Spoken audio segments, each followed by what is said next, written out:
let's go ahead and bring on our next guest, Congresswoman Yvette Herrell from the 2nd Congressional District of New Mexico. Good morning, Congresswoman. Good morning. Hey, and you forgot to say Alamogordo, so just so you know, it's 75 degrees over here. I don't have that in my list, and I apologize for that. I need to add that in there. How have you been doing? I got you covered. Hey, I'm good. It's been great to be back in district. We're out for August recess, and hopefully we'll be out for several weeks. In fact, people say, that's a very long time to be out. And I said, yes.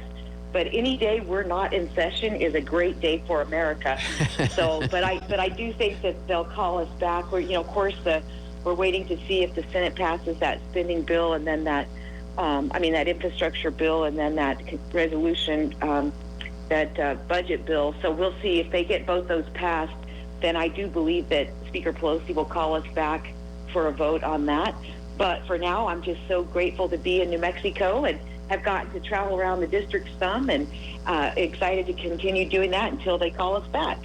Well, there's some interesting issues in New Mexico, as you know, with the mask mandates for the schools, and then what's happened with the school board in was it Logan?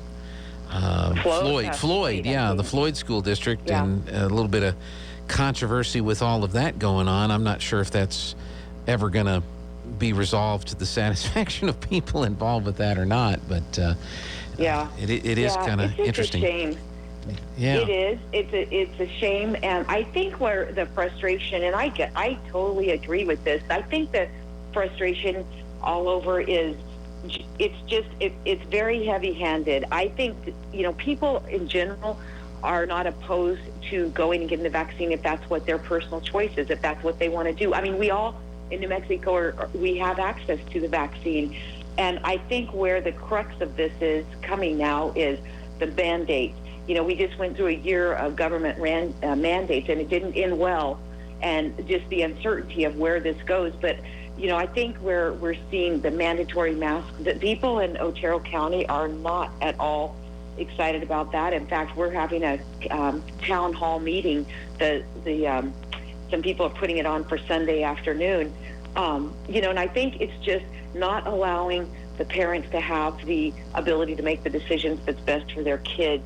And that's, I think this is just wrong on every level. I do think that we're stripping away individual freedom and the ability to make decisions that we think are best for our families.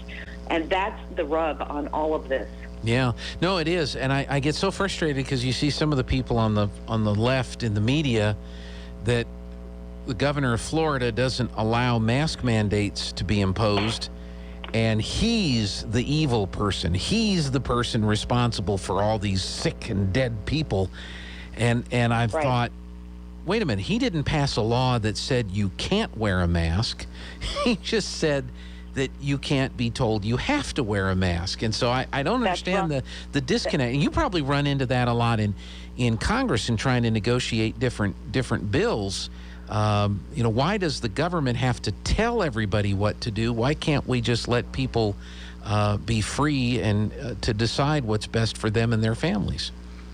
Right, because they're incrementally taking away our individual freedoms. And here's the crux.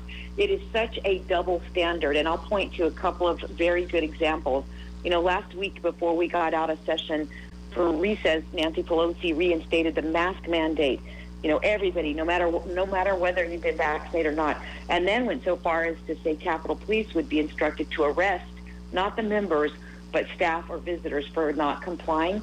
But you walk right across the rotunda, go over to the Senate side, they don't even have a mask mandate over there. Yeah. I mean, so that's one double standard. But here's the thing that really gets me, and I'm mad because they're stripping away our individual rights. It's too much government. The voice of the people are not being heard. And the sad thing is the government works for the people. The people don't work for the government. And now they're treating us just like they would in a socialist country, you will or else. But here's the thing. If Governor Grisham or even President Biden wanted to be serious about the health and safety and welfare of New Mexicans or Americans and our kids, then shut the border. How is it now that we can't keep our jobs without getting vaccinated, but we will let anybody into this country illegally without so much as a test for COVID?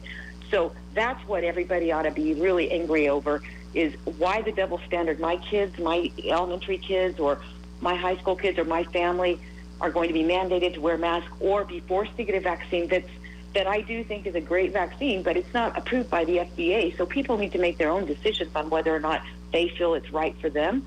But we're going to make people do this to hold on to their jobs, and yet the border's wide open. And we know that in the first 2 weeks of July, there was a 900% increase in COVID cases.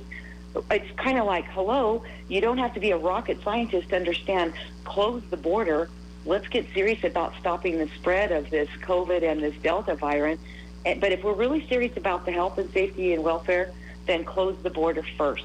That's and then kind of, let's have a meaningful conversation. Sure, and that's kind of what Governor DeSantis was saying to the president the other day. You know, do your job, close the border. Don't come talking to me about COVID until you do that. And I think was it McAllen, Texas? The people there in the community, 7,000 people in the last few weeks that have been just dumped in that community. Yeah. And then a lot of people are reporting that these buses, once these people are apprehended and processed, they're putting them on buses and they're sending them to red states like Texas and Florida. Congresswoman, how do we put a stop to that? How can that be allowed to continue to be happening? What can be done from a congressional? I mean, what can we do to stop this? This can't be right, and people can't believe that it's right, especially in Congress. What are we going to do about that? We have got to start using our voices, all of us. Get off the sidelines. I was very excited to see how many parents showed up to a school board meeting in the middle of the morning on a weekday last week here in Alamogordo because they understand how important it is. And it's time that all government understand who they work for. I signed on to a bill the other day, and it's very interesting because I'm getting a lot of pushback from the left because I simply said, look, this is a constitutional issue. It's a civil rights matter. You cannot discriminate against those who haven't been vaccinated. And in the bill it said federal funding should be stripped for any entity that's going to force a mandate on the vaccination. That's not free America where we're living right now. The government is forcing us on all of these, threatening our jobs, our livelihoods, our future, our kids. I mean, this has gotten so out of control, and I hope the American people and the people of New Mexico have had a belly full and are ready to stand up and put pressure. And the other day, it was interesting to note that the school board members in Alamogordo, some of them were very timid about not passing the mask mandate. It ended up failing 2-2, so they're going to have to take another vote when they have their fifth member there. But what was interesting was brought up was one of the board members said, well, if we don't do a PED, is going to strip our funding and do kind of what they've done over in the Floyd schools. And I'm thinking to myself, are we not going to stand up for our values, for our freedoms, for our Constitution because of a threat to pull money? I mean, this is why school choice is so valuable. This is exactly why we need school choice options, private school, public homeschool, Christian schools, because I think over the last year, a lot of parents were seeing what our kids had been being taught. And think about it, it's this gender and, this boys and girls sports in schools. It's this critical race theory. It's this now you have to wear a mask regardless. I mean, this is out of control. And now it's gone so far as lose your job at the state level or federal level employment if you don't have a mask or a vaccination. And that's just the beginning, because I just saw an article this morning that said United Airlines are giving their employees 5 months to get vaccinated or lose their job. How is this even American? How are we giving up our first right, freedom of speech, our first ability to live in a nation? We're not the home of the brave because of the free, or the free because of the brave. We're going to be the ones that are led down the path of whatever this government thinks. And right now, I have more faith in the people of America than I do in the people's government. It is out of control. They are using this control to force people to do things that I don't believe they should be doing. Well, I think one of the ultimate hypocritical aspects of this whole thing is that we're just exactly what you said. We're talking about having to prove that you've been vaccinated to have a job, but you don't have to prove that you are who you are to vote. And Right. that is, It's a I great think, one. one of the biggest hypocritical things in this whole thing. And I read where there's been some discussion in Congress to try to tie, okay, if you're a state and you want to pass a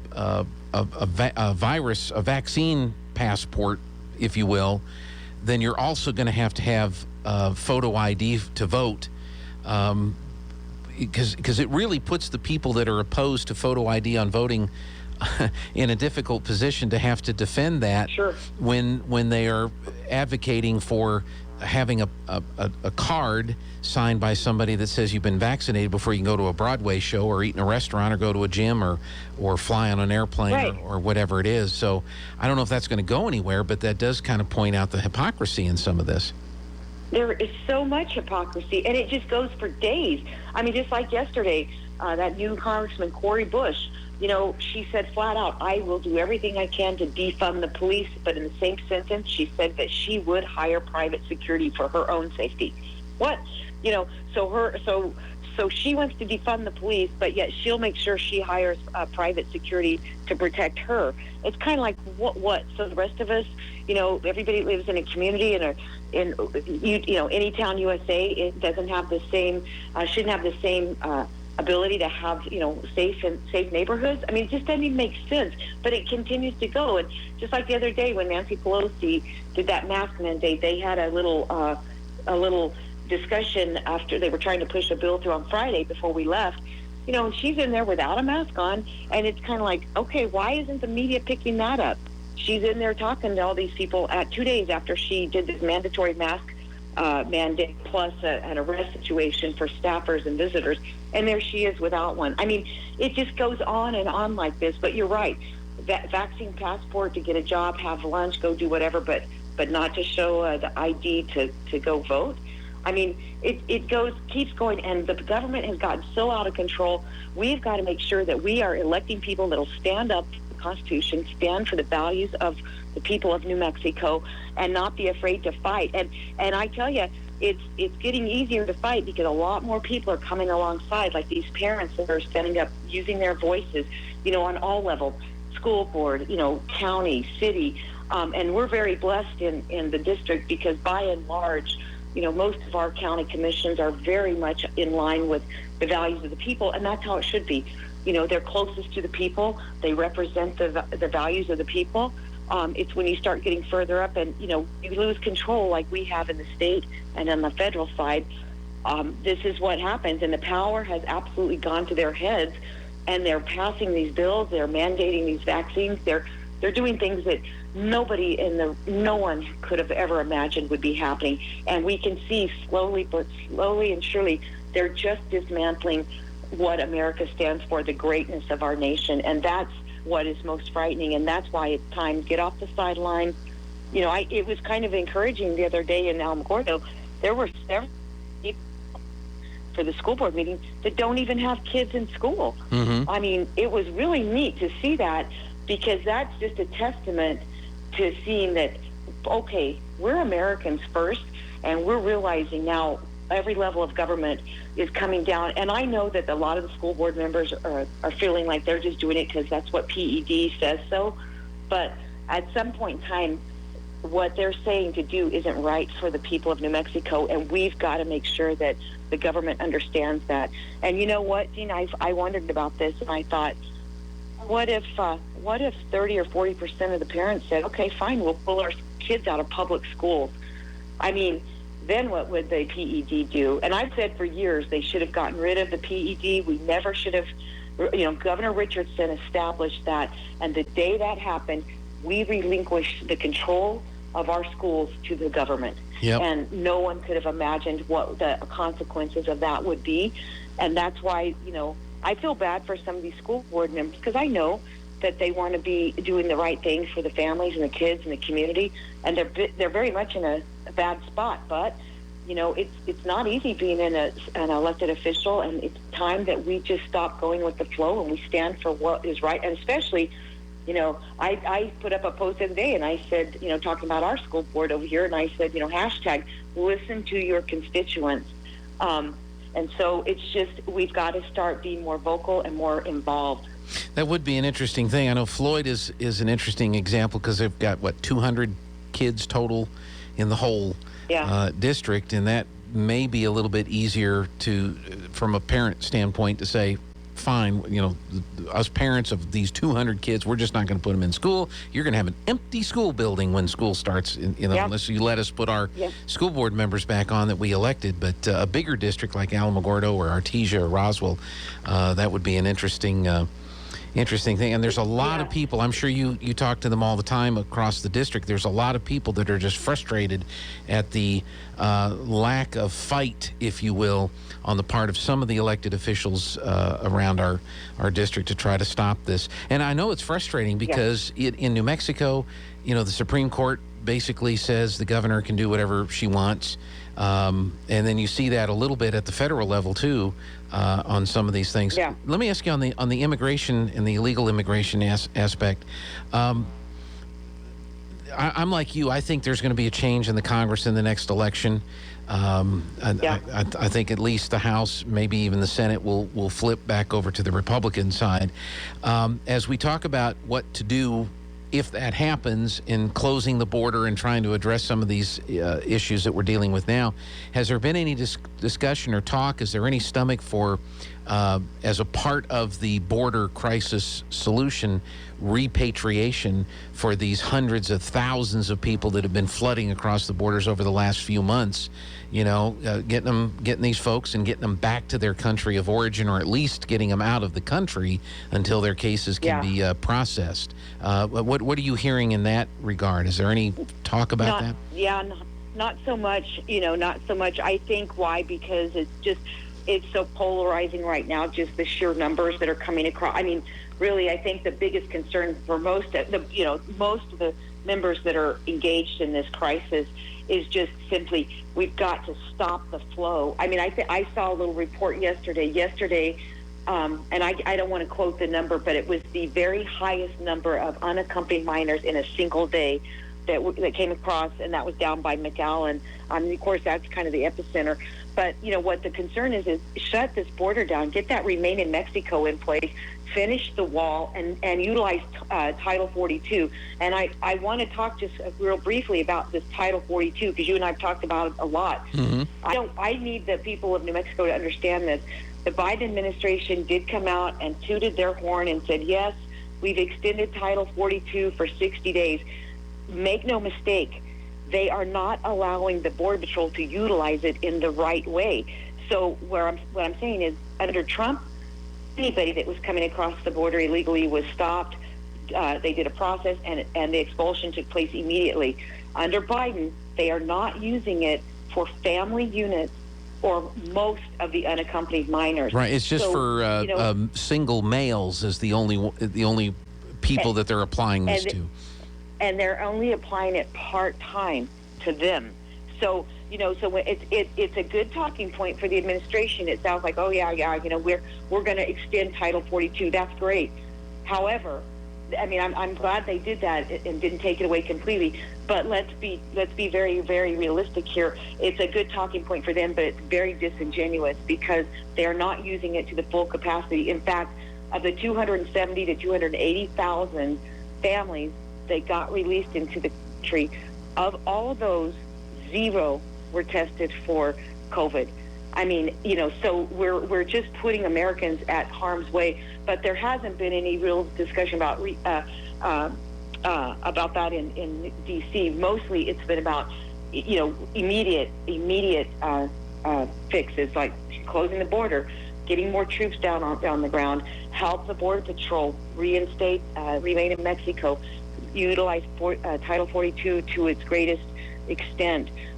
Just stop this flow, because right now, I mean, and I said it on TV the other day, I said, fiscal year 21, over 1.2 million people have entered the nation illegally. Mm-hmm. New Mexico only has a population of just over 2 million. I mean, that's half the state of New Mexico in terms of population have come into our country illegally. I mean, can you that I'm trying to say it where people can understand, because there are some people that don't even realize we've got a crisis, and it's not just border states anymore. I was over in Fort Sumner, little old Fort Sumner, yesterday. You know, that's a very small community. Right. The uptick in fentanyl that Chad, their sheriff, was talking to me about yesterday, off the charts in Fort Sumner. Yeah, I mean, it's the same here. Coming to a neighborhood near you. Yeah, yeah. It's the same in Eddy County. Yeah. Yeah, yeah. And so there's so many. There are so many things that are connected to this, with the fentanyl and the sex trafficking, the drug trafficking, the guns, the COVID, and the cost to the American people. That's the other thing that no one talks about. Americans need to wake up. We have spent, Ted Cruz said it yesterday on the Senate floor, since December of 2020, this Congress has spent over $9 trillion. That's crazy town. That's, we say it, people don't even understand how much money that is. And we're with no conversation about cutting waste, fraud, and abuse, no conversation about cutting spending. It's only more spending. But what they're not telling us is, what is it costing for us to house these people? The boots on the ground, the processing, keeping these kids in these tent cities, utilizing these hotels, these buses, all these modes of transportation, food, clothing, shelter. I mean, this is right out of your pocket, my pocket, and that's what. I mean, if people could understand how much this was costing us individually, if we could have a number where we could say, Yvette, this is costing you, $2,000 a month or $2,000 a week or whatever, because it is in the billions. I think it might start resonating. It's just that people need to, and I think they are starting to understand, we got a problem going on in America. Yeah. We got a government that's out of control. They're heavy-handed. We got a border that's wide open. We got crops that are rotting in the field because we can't get people off the couch to go to work because we're incentivizing them. And instead, here's the lieutenant governor says, we're going to pay them more money. And I'm like, you've got busloads of people that you're driving across the border. Is this wrong for me to say? Can we take them over to pick chili? I mean, I don't understand the disconnect in all of this. I probably just said something that's going to get me canceled now, right? No, you're not. But I mean, because that's just right. Here's what's sad. You say something and you question something. It's a common sense question. It makes sense. Why? And yet, I'll give you an example. There's a chili farmer over over by Socorro, south of Socorro. They actually applied through the H-2A program to get 15 migrant workers to help them for their crops. They send it all in, and here's what's sad. The Department of Homeland Security sends it back, denies it, says, well, your address for your farm, we can't really find that, and that's not where the address for the business is. Well, of course it's not, because, rural New Mexico, the farm may be 2 miles away from the business, because it's out in the field. And so, I'm so proud of our team. We were actually able to work through that very swiftly and got that approved for them yesterday. So hopefully they're going to have their 15 workers start, today or tomorrow. But the point is, they make it so difficult for those law-abiding citizens that are actually trying to follow the rules. They've got this is a perishable item here. We've got a crop in the field, and yet we've got people just home happy to let that happen. And here's what's very sad. Yesterday in Fort Sumner, in Santa Rosa, in Vaughn, and I mention these communities because they're smallish. I mean, we see it in Alamogordo all the time, and you as well over in Artesia. But here's what's interesting. I really felt like in the small communities, people would be ready to get back to work. You live and work, and these are your friends you go to church with, you do things with as a community, especially a smaller community. And the mayor of Fort Sumner told me the same thing. He said, we just can't get anybody to apply for anything. Yep. So it's rough. It's everywhere. And man, what a disappointment. It is. We're talking with Congresswoman Yvette Herrell and just about, issues that are really important right now. I think a lot of the productive people, unfortunately, are moving to Texas, and that's another thing that's going to be a drain on the future of New Mexico. Is a lot of the folks that would normally either move to New Mexico, go to college or whatever, and then come back. Mm-hmm. They're just moving, and they're not planning on coming back because the opportunities are just not the same in this state as they are in other states. That's right, and it's so sad because I look to say a lot, people in the oil patch, just the heavy-handed regulations there. And then I saw an article, I didn't read all of it yesterday, but something about the state of New Mexico is going to start doing emissions really crack down on Yeah. Like that's the regular problem in New Mexico right now, right. is that. I mean, Well, come on, people. well, and here's but here's things that people are not going to know unless somebody like me tells them, or not everybody. Some people would know this, but like that infrastructure bill that they're going to pass, and I'm so disappointed in 18 Republican senators that felt like this was a good compromise. Shame on them. Yeah. Because in that bill, it's $1 trillion. Only $550 billion go to infrastructure over the next 5 years. I mean, you've got $1 billion, $1 billion for Joe Manchin's wife's organization foundation. $1 billion is going to go to her organization out of that bill. What part of that has anything to do with transportation? The other thing, even more frightening, is in that bill they've stripped away the Made in America. So, like on these procurements for these federal jobs, they've always pushed to get Made in America products and so forth. They've stripped that. So that's just pushing jobs overseas. That's just pushing, our manufacturers and our businesses away from the table. And then there's a tax in there for a mileage tax on every mile driven on a non-commercial vehicle, and I think commercials included in that as well. Yeah. But non-commercial, I know. And it's kind of like, really, in a state like New Mexico, where some folks have to drive 60 or 80 miles to go to a grocery store to buy a lot of groceries. What are we thinking? But this is their pay-fors. They're going to tax people to death. Oh yeah, it's $9 trillion in spending, and the American people have got to wake up and pay attention, because we are not going to be in a sustainable environment. And when you stand up and speak out about this, I mean, I sent the third letter to the governor on Monday or Tuesday asking her, please deploy the Guard down to the border.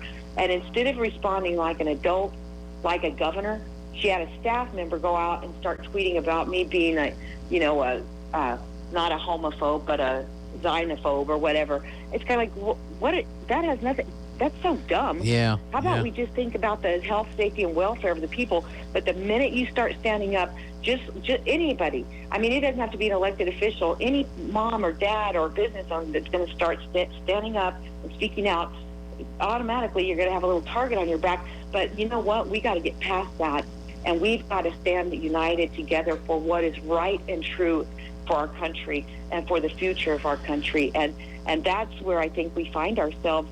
It's not only a test of our resolve. I think this is right now a test of our faith. But our nation is certainly worth standing up and fighting for, and it's worth dying for. Just ask, families of our veterans and our military personnel. So it's our turn to do our part, and these elections do have consequences. But when you find a church that's speaking your language and standing for the truth, get behind that pastor. When you find somebody that's standing for your values of your family, support them, because the arrows are plentiful. But we as a community, as a state, can certainly push back, and we need to. That's fantastic. Great advice, Congresswoman Yvette Herrell. Anything else you'd like to mention before we finish up this interview for today? No, I'm just so grateful for the opportunity to visit with you. And like I said, I'm planning to be in district this whole time. Hopefully they don't call us back anytime soon, but I will definitely be over in your neck of the woods over in Eddy County. I went through there and was over in Carlsbad and went up to the Lee County Fair. And so I'm just all over the district right now. So I'll definitely be coming to a community near you soon, very soon. Very good. Thank you so much. Appreciate the work that you're doing. Continue to fight for the people of New Mexico. We appreciate it, and we'll talk to you again real soon. Sounds great. Thank you so much. All right. Thank you. Congresswoman Yvette Herrell with us. We're going to take a quick break. Linda's in the house, and I bet she's got an opinion.